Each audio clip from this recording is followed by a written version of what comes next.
Yo, I have for me mama kwaba ebio menya minya be ma Abrokwa ha. Empenyimfo se kotokoro mienu ehia ba kwa ye da ehwan na akansie no nyina eba wie no. Yenua Abrokwa na etoso mienu.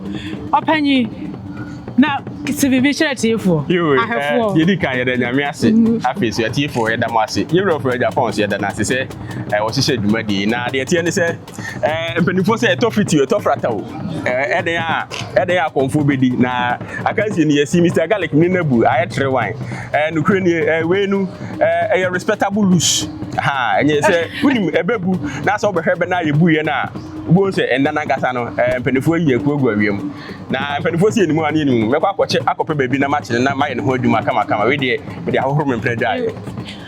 I have forward them one more sumo. Uba that for frono. Uba kwa si aka. Miensa any idiot better so night. And then now no so beka e dia fa humbo be na obe. Oh, no the tiani say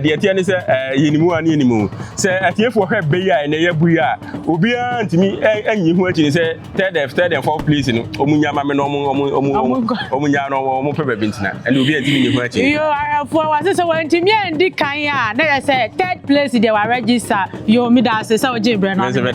yo I have for mato ache Mr. Galic ewa ha ono nene akansie na de ba wie ne nyina ono ene di nkan Mr. Galic na vim no like ahoke kana te say then ko because mo ba ne nyina mi interview no be say why count they say wedding kunim se bibi sha hafo yo ahwefo me da ma say Ghana ha ne e wo no ye ka bebu a o sa hene one ne ye ni na ye captain asoleba nti se wontina asoleba kongwa so ya na unya abeguni na me Galic matena osa hene na kongwa matena so atena so a nti se ka abegufo a ye won kran ha wo yimi fimenye yi na Abrokwa ne de me no me pani na mnim se na tibia no kusubi be kwa ebu akwa nti na Abrokwa de mnim se na tibia no me de na chi be ka fam efi se ebe na ye ba bebu no na ma start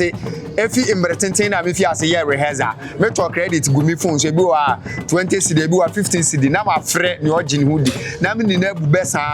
nti nkunimdi we a me bedi ni de na ya de a ya tra to ho de da na mbra me ba besi aka no so kra no me bompa onyankopɔ ka chem se me mfa atale kokɔ na me hye nti wo be hwe mbra me ba no we na me de bu be no but me fifie ba na me hye atale kokɔ na ejina ho ma nkunimdi ne adesrede nti na me sre Abrokwa de so on fa nkunimdi no on fa ma me na se ejina ho ma ni bre nti na chese mani so abre nti se me di nkunimu a na da ne kwan mu a ne sa yo na je se ano next week ye be san ato aso ama mo asan ayede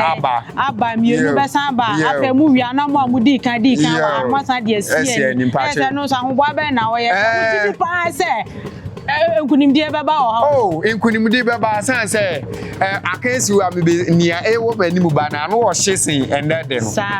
nti me kofi kura de a rehearsal me efi o chena akọ me kwakọ ye no ende de won se den a ma po so be me yaw nti me kofi na ma kopenso a hyew e de mia ya so ne panyi ba ko na o ridie mu nti no Abrokwa no so o ya beguni nti me kofi akopenso a hyew e mia punches ne kakra wo se e ko box na obedi nkunim so opponent no so it is over